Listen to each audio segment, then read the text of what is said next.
It's been almost a decade since the fall of Slobodan Milosevic saw the beginning of the end for Serbia's period of traumatic isolation. As the years pass, that memory is fading and Serbia is slowly taking steps towards the European Union. The period of war, hyperinflation and social breakdown, known simply here as the 90s, has left virtually all aspects of this still poor society sullied by connections to murky people with questionable pasts. This is equally true for the media sector, who once served simultaneously as the voice of a manipulative state apparatus and the spark for resistance and supposed rebirth. Many more sizable strides must be taken before Serbia can meet the expectations of an EU member state. This film will show that this is also the case for Serbia's media, which has struggled to attain independence and sustainability. In October 2000, the Milosevic era crumbled spectacularly in front of the world's media as hundreds of thousands of protesters stormed Serbia's parliament. Another prime target was the headquarters of Radio Television Serbia, the state network which had conveyed so many lies to the public over the previous decade.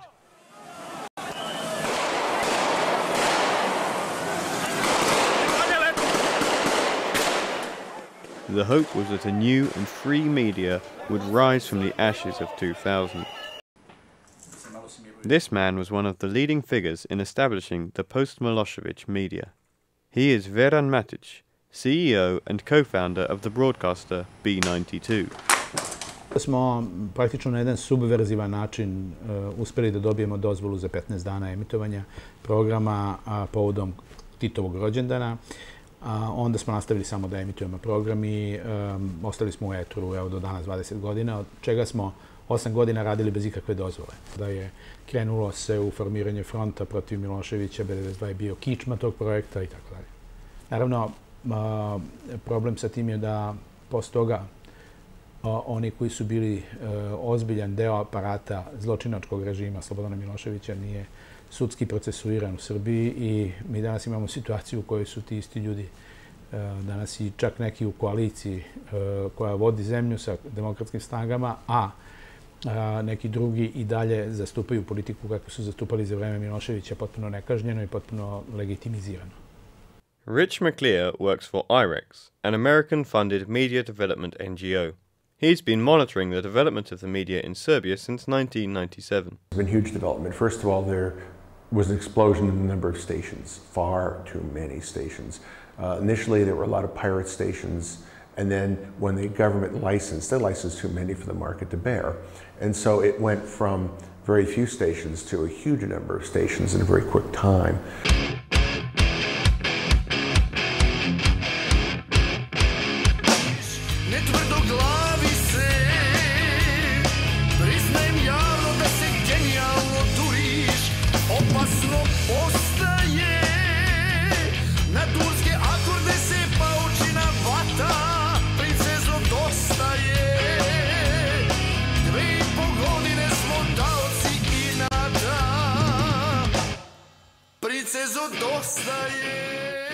I wanted to know what it was like to work as a young journalist in Serbia.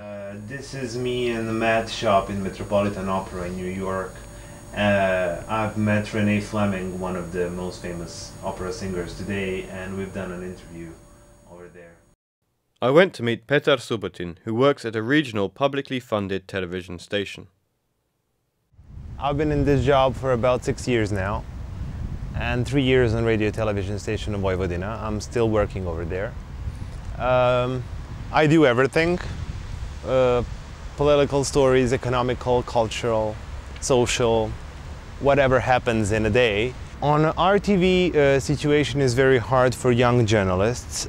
First of all, we are not given a chance to do a journalism that we learn to do on university. So we wanted to do an investigation in journalism to do things about mafia here and the mobs and the money, the corrupt people who are in the government and everything.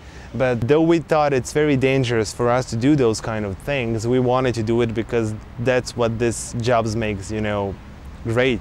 You just need to be in the danger from time to time. But in Serbia you can be easily killed for that. So no matter what, we couldn't do those stories because editors didn't allow us, because they like their chair they're sitting in. Is there a political party which you think seems to control RTV in that case? Yes. Which political party? I cannot tell you that. I don't know, I'm the person that always has to say something about stuff, you know. People are usually quiet about all of these things because that's a smart thing in Serbia, to be quiet.